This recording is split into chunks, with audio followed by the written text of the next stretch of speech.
زائدہ اور نو تعمیر شدہ شہر اسلام آباد اور اس میں نو تعمیر شدہ مرکز کتاب و سنت کی تعلیمات کے فروغ کے حوالے سے جو معاصر علماء تھے اس وقت دوسرے مسالک کے، ان کے ساتھ ان کا تعامل اور ان کے ساتھ ان کے معاملات کیسے تھے؟ بڑا اہم سوال شاہد صاحب آپ نے پوچھا ہے، اس لیے کہ فی زمانہ ہم جس قسم کی شدت دیکھ رہے ہیں اور آپس میں ایک کھچاؤ کی صورتحال دن بدن بڑھتی چلی جاتی ہے، اس حوالے سے جب ہم والد محترم کے طرز عمل کو دیکھتے ہیں تو بڑا ہی حیران کن اور بڑی ہی خوشگوار حیرت ہوتی ہے کہ ایسا بھی ماحول تھا۔ اور ان کا جنازہ میں سمجھتا ہوں سب سے بڑھ کر اس بات کا ثبوت ہے کہ ہر مکتبہ فکر کے کبار علماء، بڑے علماء، سنجیدہ علماء ان کے جنازے کی اول صف میں موجود تھے، اور ان کا اظہار خیال بھی یہی تھا کہ والد محترم انتہائی اعتدال پر مبنی گفتگو کرتے تھے۔ اپنے خطبات میں، جلسوں میں، تقاریر میں اور باقی تمام مواقع پر بھی ان کا موقف کبھی بھی اعتدال سے ہٹا نہیں ہوتا تھا۔ اپنی ساری زندگی بھی ان کی طرز عمل بھی اعتدال والا ہی تھا، اور وہ بارہا اس کا اظہار کرتے تھے کہ اللہ تعالیٰ نے ہمیں امت وسط بنایا، اور اس امت کا خاصہ یہ ہے کہ یہ اعتدال پر مبنی موقف رکھتی ہے۔ تو دوسرے مکاتب فکر کے علماء کے ساتھ آنا جانا، اٹھنا بیٹھنا، ان کی دعوت کرنا، اپنے ہاں ان کو دعوت دینا، اور چونکہ اوقاف کے انڈر مسجد تھی تو اوقاف کی میٹنگز میں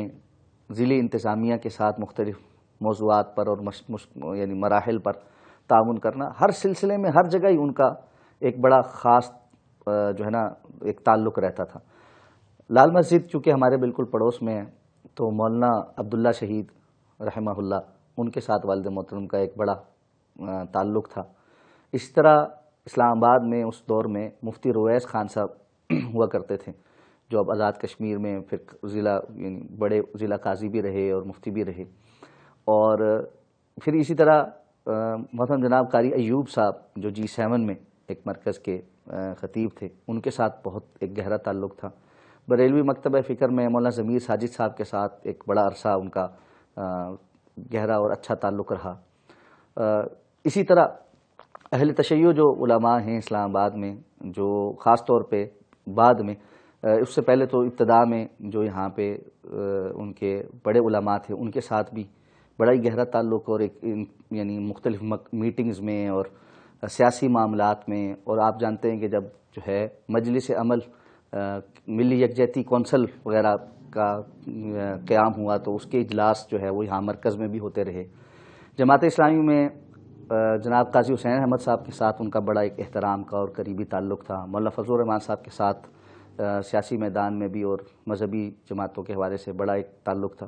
تو تمام مکاتب فکر کے علماء کے ساتھ ان کا ایک تعارف، ایک بڑا یعنی اخلاق کا اور بڑا ہی احترام کا رشتہ تھا، اور فرقہ وارانہ گفتگو کو پسند نہیں کرتے تھے۔ عام طور پہ ایسے خطباء جو فرقہ واریت پر مبنی گفتگو کرتے ہیں یا زیادہ جذباتی گفتگو کرتے ہیں، ان کو ممبر پر بلانا اور ان کو اپنے سٹیج پر دعوت دینا اس کو پسند نہیں کرتے تھے۔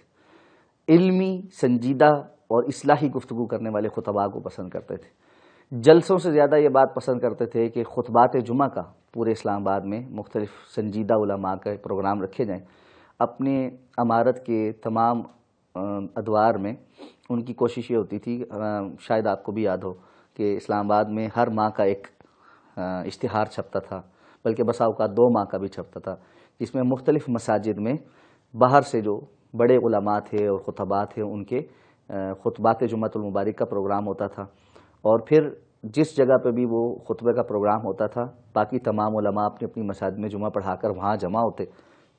اور پھر وہاں کھانا ہوتا اور علماء کی میٹنگ بھی ہو جاتی، ملاقات بھی ہوتی، اور آنے والے مہمان کا اکرام بھی ہو جاتا۔ تو اس انداز میں گفتگو کو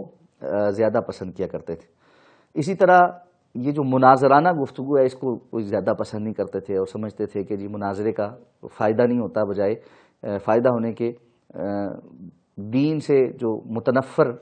طبقات ہیں ان کے ہاتھوں مواد زیادہ آتا ہے اور وہ دین پر پابندی کرتے ہیں، تو اس لیے اس اسلوب کو کوئی بہت زیادہ پسند نہیں کرتے تھے۔ تو ایک بڑا دھیما لیکن دلیل پر مبنی موقف اختیار کرتے تھے۔ کتاب و سنت کی ترویج کے حوالے سے خاص طور پہ ان کا جو بہت پسندیدہ موضوعات ہیں وہ توحید اور اتباع رسول۔ رمضان المبارک کے جو خطبات ہوتے تھے ہر سال، اس میں پہلا جو خطبہ ہوتا تھا وہ لا الہ الا اللہ، اس کی تشریح پہ تقریباً 1.5 گھنٹے کا خطبہ ارشاد فرماتے تھے۔ دوسرا خطبہ محمد الرسول اللہ، اس کے اوپر اتباع رسول اور آپ صلی اللہ علیہ وسلم کی ذات اور آپ کی بات کے حوالے سے بڑا ہی مدلل اور بڑا ہی شاندار خطبہ ہوتا تھا۔ اور تیسرا خطبہ عموماً اصلاح معاشرہ یا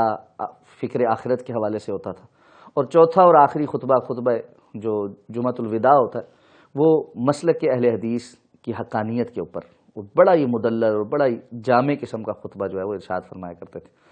تو اپنی بات اور اپنی دعوت علی وجہ البصیرہ پورے احترام کے ساتھ اور سنجیدگی کے ساتھ بیان کرتے تھے، اور اس کے ساتھ ساتھ یعنی اعتدال کا پہلو یہ تھا کہ فرقہ واریت کو کی ہوا بھی ساتھ نہیں لگنے دیتے تھے۔ تو یہ ایک بڑا حسین امتزاج تھا۔ اللہ تعالیٰ ان کی یہ سعی جمیلہ قبول فرمائے۔